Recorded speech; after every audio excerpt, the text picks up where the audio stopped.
Hello, everybody. Thank you so much for joining our PAVE virtual panel this week. We're going to get started very shortly. Just going to give folks a chance to funnel in from the waiting room.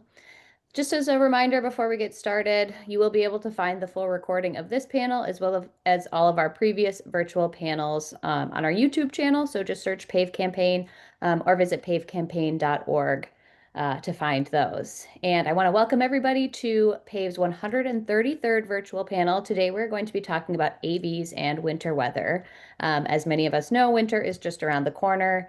So those of us who live in northern climates, I'm in the Twin Cities area, Minneapolis. We're preparing to soon share the roads with snow and ice and all of that fun stuff. So how do AVs handle this winter weather? That is what we are here to talk about today. My name's Caitlin Magny Miller. I'm PAVE's Communications Director, and I will be moderating today's panel. And I want to get started by letting our guests introduce themselves. So let's start there. Justin, we'll start with you. Can you tell us a bit about yourself and what you do? Sure. Thanks, Caitlin. Happy to be here. My name is Justin Johnson. I'm the director of technology for a consulting firm called the PLUM Catalyst. We do a lot of transportation strategy work with state and local governments, as well as STEM-based workforce development and a lot of advanced transportation project management. So I'm excited to share what we've got going on up in Grand Rapids, Minnesota, which is an AV pilot program called Go Marty, and lots of winter weather opportunities in northern Minnesota. Awesome. I'll turn it over to you, Philip. Yeah, hi everyone. So I'm Philip Toit. Very happy to be here. I'm an engineer at Kodiak AI. At Kodiak, we like to say that we are safely driving an autonomous future. We're building an AI driver for trucks in some of the world's toughest environments. So they drive long haul on the interstate highways. They also drive in industrial environments, in oil fields, mines, as well as defense on the battlefield, keeping soldiers safe. So happy to participate here and share some more about winter.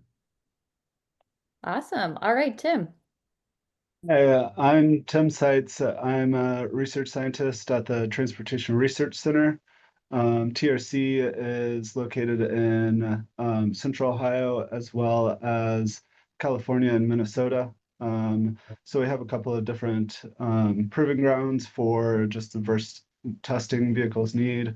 My group specifically focuses on the ADS validation and testing, both for government research contracts as well as OEMs and academic research. So we do quite a variety of work from like the infrastructure and ADS like infrastructure readiness, as well as just testing the safety of the vehicles themselves.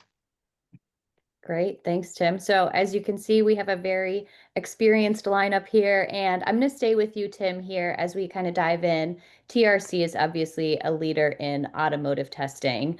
Can you tell us a bit at a high level about the testing and validation work that you do at TRC and how you incorporate some of the winter weather elements into that testing? Yeah, so at TRC we have a couple of dedicated tracks that are for ADS vehicles and understanding that their capabilities. So that allows us to have kind of a dedicated built for purpose facility. So we have the Smart Center has a 1.2 mile long straightaway, and it's an intersection with 6 lanes wide. So it gives us a lot of like room to test different maneuvers. We have 3 full-size city blocks of urban testing as well as several VDAs. So we have a diverse set of test tracks that we can use, and then we can build out different environments for those. That helps us not only for like the ADS stack, but just understanding winter weather dynamics in general. So we have a full range of capabilities. In the past, we've done snow testing at our East Liberty site in Central Ohio. And we've created snow using snow guns and natural. We rely a lot on the natural occurring snow here in Ohio. So we've been able to do like basically clear paths and different configurations to generate scenarios that you could really see in the real world. the way that our truck's configured, the vehicle isn't really able to tell it's a controlled environment. So we're able to really hone in. And then we can add different factors on top of that. We have a wind generator that can add like 35-mile-an-hour wind. We have just the diverse capabilities to like plow and clear exactly where we would want the snow to be or to create blowing snow. And then now we have Minnesota proving ground in the north part of the state at Baudette. And that will really allow us to have a lot more snow, a lot more of the year, and be able to do a lot more winter weather testing. Basically, our goal with the validation work is to put the vehicles into specific scenarios and then add different layers on top of that, whether that's like a pedestrian mannequin crossing the street or different obstacles that the vehicle would have to avoid, and then making sure that they're able to see in real time and react accordingly in the real world. Very cool. Sounds like you've got a lot of ways to really recreate a number of different winter scenarios. And I'm going to turn to you, Philip. You're coming here with a little bit of a different perspective representing the autonomous trucking space.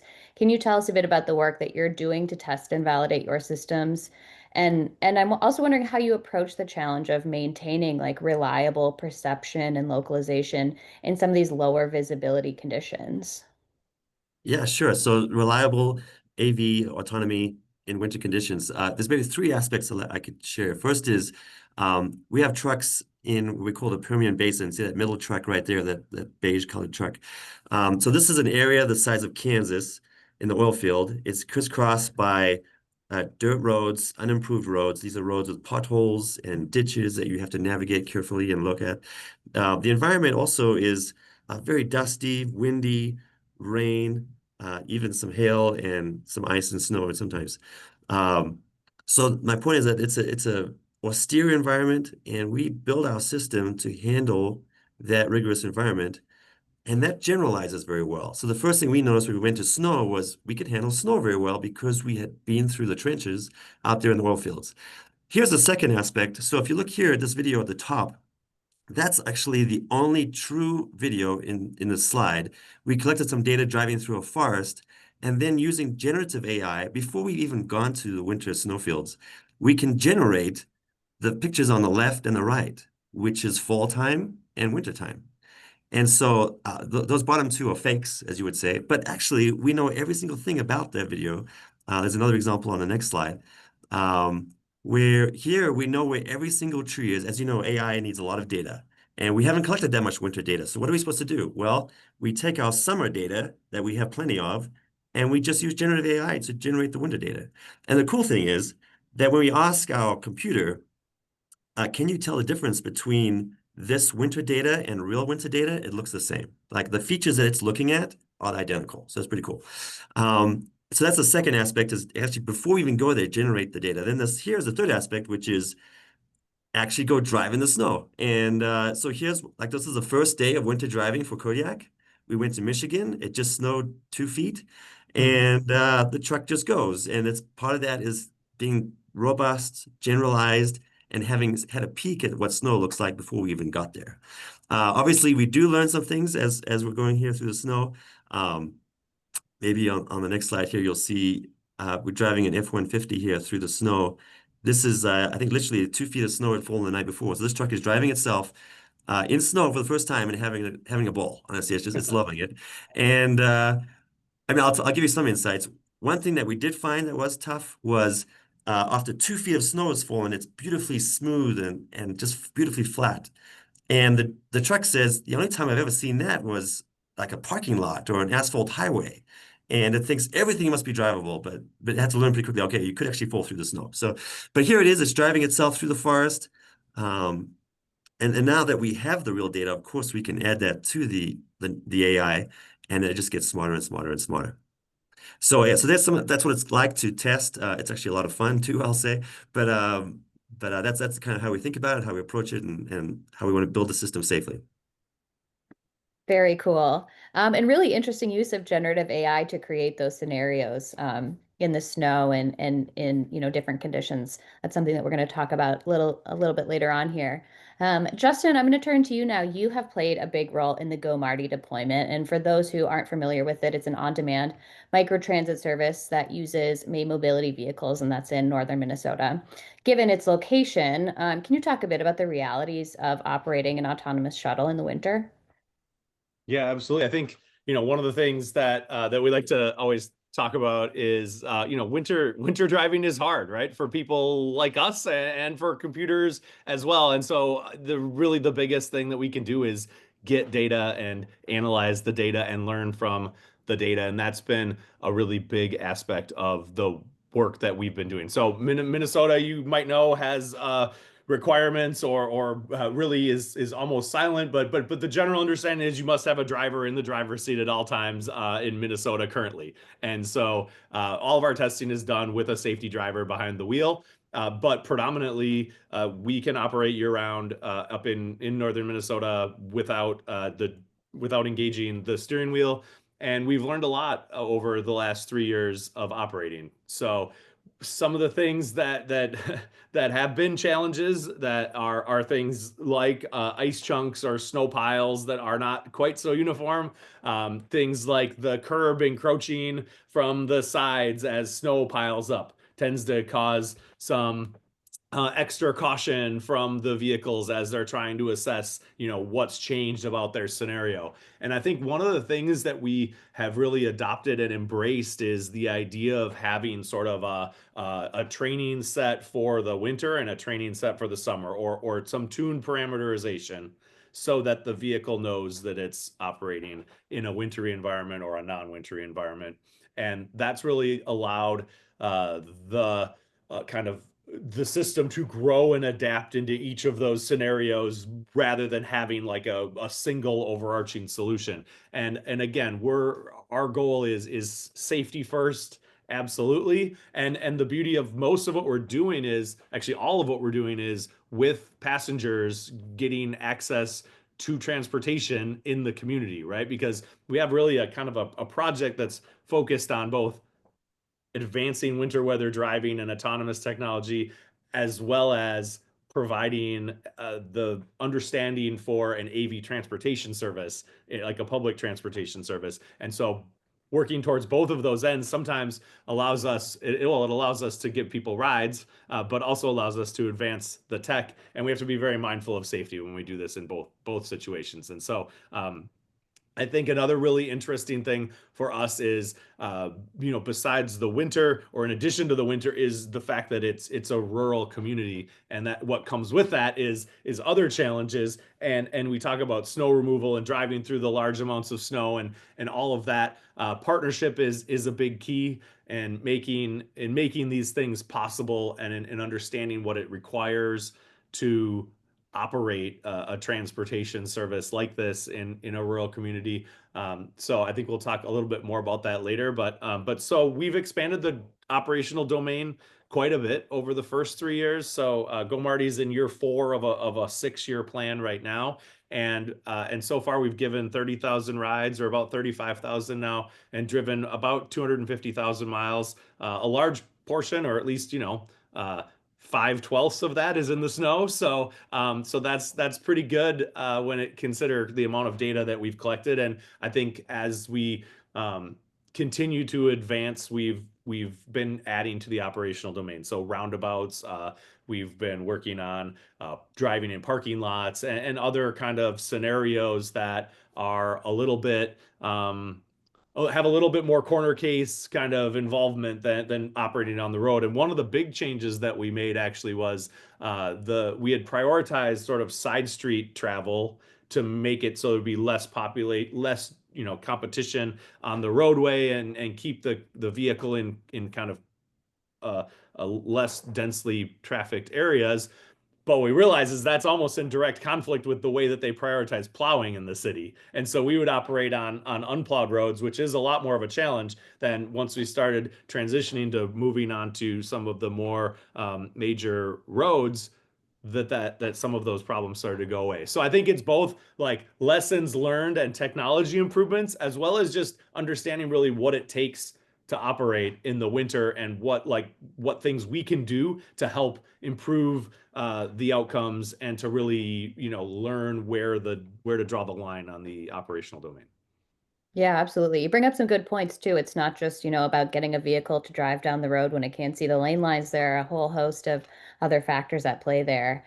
I want to touch a little bit more on some of the technical aspects here, and I'm going to turn to you, Tim. One of the questions that comes up a lot when we have discussions with the public has to do with sensors, or more specifically, how do you keep these sensors like cameras and radar clean, and clear of snow and ice and grime building up? Yeah, so I think that there's two kind of high-level important aspects to this. One, obviously, like optical sensors have to be kept clear for them to function. So having a backup sensor suite that can see through decently well, like radar, is really critical in these situations. So even if you have a removal mechanism, then you still like might have like a clot of snow, like just fall from the car in front of you or something and completely obscure your sensors for a time. So having backup sensors like radar is really important. And then in terms of just clearing it, like the cameras are oftentimes like hidden behind the windshield wiper, but for ice, you also like that doesn't always do the trick. So having small like heating wires like you have in the back of your car window is important, and building that into like your LiDAR and other sensors as well. I think it's even important for radar, even though it can see through snow. As you're driving, the radar is usually lower on your vehicle. It can get a fair amount of snow buildup that will eventually impair your radar. So making sure you have a full system approach to clearing using like either electrical resistance or um, mechanical clearing, like a windshield wiper, to make sure that you're able to remove anything should it like pop up um, onto your vehicle. Yeah, really interesting. Philip, I'm going to come back to you now. Autonomous trucks generally operate in different ODDs, or operational design domains, than maybe robotaxis or shuttles. In the context of winter weather, are there more challenges that are unique to trucking and freight? Yes, sure. So for trucking especially, so we're in the logistics business. It's all about on-time delivery. And there's the old saying from the Pony Express, right? Like the mail must go through. Rain or shine, the mail must go through. So that's why we respect truck drivers so much, right? Because they're out there doing this all the time. Um, so yeah, what challenges do we face? So first is the sensors, as Tim just mentioned, making sure they're warm, staying clean and clear. So how are we clearing them? And then even if our sensors can see well, um, is the road obscured? Is there snow across the highway, for instance? So in Colorado, where I live, it's a 3-lane highway, but maybe after a big snowfall, traffic will naturally just convert to 2 lanes, and we're basically just following tracks through the snow. So can we perceive that? Can we see that? Can the truck follow that? So that's really active. We don't just use a blind map that doesn't know where it's going. We're actually perceiving where we're going. And then I'm planning more cautiously, accelerating more gingerly. Obviously, we have access to the winter sort of anti-lock brakes, traction control, hill assistance, things like that. But still, as a human would, drive more carefully. I will say that our trucks, even in summertime, drive conservatively. They're not going to just cut you off to get a car length ahead, So they're generally very conservative anyway. But certainly in wintertime as well. And then also the actuation, being more cautious on the brakes and acceleration to prevent slippage and so on. So those are some of the challenges. We're thinking about them and addressing them, and look forward to pushing forward on that domain. Yeah, really interesting. Justin, coming back to you, you've touched on this a little bit up already, but GoMarty, of course, operates in collaboration with local agencies and community partners. How important are these partnerships in overcoming some of these winter weather challenges, like road maintenance or system monitoring, for example? Yeah, it's a really important topic. I think from a community engagement and a general support from the community is paramount. So all the drivers all the safety drivers that we have and all the support team are all local community members. And in particular, the call center that answers any calls and questions that people have, if they are having trouble with the app or don't want to use the app, they're all local folks, and they're 100% committed to sharing and helping make GoMarty a success, as well as, like you touched on, the road maintenance and crews. Without them maintaining the roads and learning really to work with us on how to do that effectively for what we need, particularly in areas where we have stops. So the service has about 150 stops, and they're all located, usually in a mid-block area in order to stay away from intersections because it's safer to load and unload there. But typically there's not as much access to like accessible spots to pull off, especially in winter. And so having that really in sync opportunity with the local community to plow those so that we're down to the pavement and able to load and unload, particularly wheelchair riders. Our service is really targeting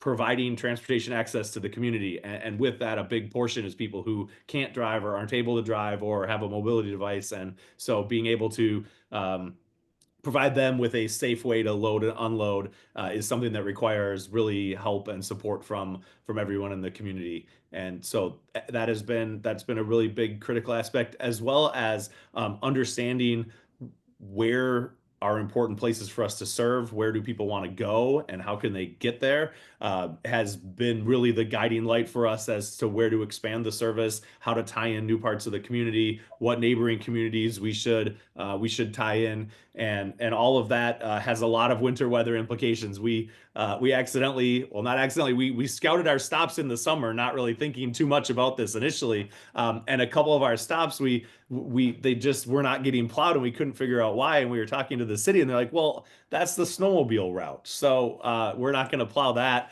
And we were like, oh man, how did we not think about that? So definitely being tied in with the community and that team has really been a metric for success and has really been a requirement, frankly. Very cool. Yeah. I mean, PLUM Catalyst and the whole GoMarty team, I think, have done an exemplary job of engaging the community, and I would encourage anybody who's not familiar with it to check out more online about GoMarty. Philip, I'm going to come back to you here, and this is something that you've touched a bit on too. Humans, of course, know to drive a little bit differently in adverse weather conditions. We generally slow down, we leave a little bit more following space between vehicles. Are AVs or trucks generally programmed to do the same? Do they recognize the onset of inclement weather and make adjustments there accordingly? Yeah, great question. So absolutely, they have to, right? To behave as safe as a human. And this is actually very interesting. So obviously, we can tap into local weather reports and we get that weather information. We also have onboard sensors and instruments that give us weather information, as you'd expect. But with the advent of AI, and so this new generation of AI, large models, foundational models, sometimes called large language models, we can actually have a conversation with the truck. So you could imagine we have a camera stream coming off a camera. We give that camera stream to the computer and ask it a question. Maybe every second we ask it a question. Is it actively snowing right now? And the answer will come back, yes or no. Is there snow on the highway? Yes or no. How deep is that snow? And because this large language model has seen so much imagery and understands language, it has enough, well, it can understand, it contains enough information to answer these questions. Is it snowing and so on? So we can actually just have it ask itself, is it snowing? Is it snowing? And if it is, then we can kick into, okay, we'll do some slower, we'll go slower, we'll accelerate less, we'll give a longer following distance. And so it's kind of exciting to see how the technology is coming to think just as much as like as a human would and behave in that way as well. We like it to be predictable, understandable, and that's exciting to see that happen. Very cool. Again, use of AI, not something I had considered and something that sounds somewhat simple on the surface, but obviously a very effective way to get the real-time data on what's going on the roads. Now, Tim, from a testing and validation standpoint, we've talked a bit about some of this already. How do you ensure that the data gathered in some of these simulation environments or closed track testing really translates effectively to real world winter performance? Are there gaps that still exist in testing methodologies here? Yeah, so for testing in a controlled environment, you have the advantage of like being able to highly constrain the different test modes and like scenarios that you do. So for a controlled environment, the question isn't about like how effective or how much it can translate into the real world, but just how many tests can you do. So you're constrained to the number of scenarios. Whereas with a simulated environment, you can run quickly, much more quickly, a parameterized approach to testing. And you can really like build in I want to tweak the friction coefficient or the way that the tires interact with the road, maybe. I want to add like 100 pedestrians. I want to add more cars or less cars. So you have a lot more of a control over all of these different parameters in a given scenario. So you can build this much better safety case for how your vehicle would respond. But then the question becomes how good is that simulation? So some of the work that TRC has been doing with some of our partners is understanding sensor fidelity in like for your sensor models, like how good are those to what a sensor would actually see. So the simulated sensor is a very key part to the simulated environment. And if you're able to accurately recreate like how like a LiDAR would be interrupted by snow, or how a camera would maybe have glare reflecting off of the snow and maybe even influence that. There's so many different aspects of how these sensors would interact with the environment that they can be kind of obscured in a number of ways. So one of the projects we've been working on has been directly focused on making sure that you're like within the simulated environment, you're getting quality data. And that's what's the most important, because you can have a ton of data, but if you're not really able to create that simulation effectively, then you're going to not be understanding the full capability of your system. And then more from a full perspective, just the simulation fidelity itself and understanding how good is that simulator at reflecting the different environmental aspects around you. So all of these things, the simulation is really starting to have to be a lot more focused and look at what are these ways that we can address this to make sure that simulation is held to a high enough standard to where you can answer the questions that like we're able to kind of spot check on the closed course. And then maybe you're able to take that simulation and do a direct comparison to the closed track environment so that you can really have high confidence in like those thousands of scenarios that you're able to do. Really interesting. Certainly a lot of factors that I think many of us wouldn't consider if we weren't working directly in that. We're almost out of time. I have one more question before we wrap up for you, Justin. Obviously, winter weather can pose more operational and logistical challenges beyond vehicle performance, maybe maintaining uptime, keeping passengers comfortable. What lessons have you learned from the Go Marty deployment or other projects that might help cities considering automated transit in colder or winter climates? Couple of quick things. The first one, inside storage is pretty mandatory. I mean, maybe it goes without saying, but maybe not. You got to store your vehicles inside so that they can start and they can operate. We've been toying and playing with EVs a bit in the expansion, and well, our first winter is coming up, so we'll see what happens with those. We're excited to learn, does our range really get terrible or what happens?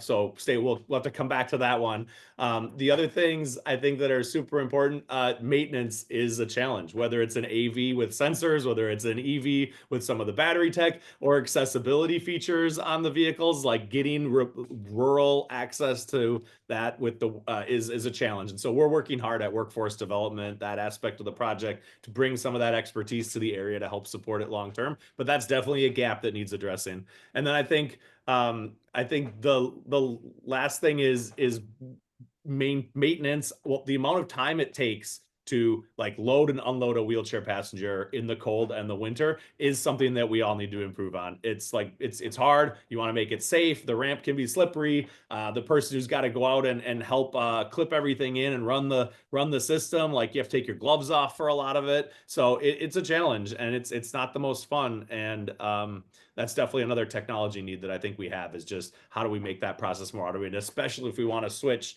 eventually with the long-term map of eliminating the driver in the loop. Solving that problem is a challenge, and how do they attach and secure a wheelchair? So I know there's research going on, but that's definitely a need as well. Absolutely. Well, a lot of challenges yet to solve, but absolutely wonderful to hear from all of you and your expertise in the work that you're doing in this space. So I want to thank you all, Justin, Philip, and Tim, for joining us today.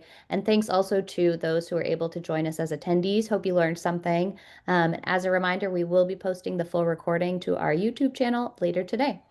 So thanks, everybody. We'll see you next time. Thank you, Caitlin. Thank you, Caitlin. Thanks, everybody.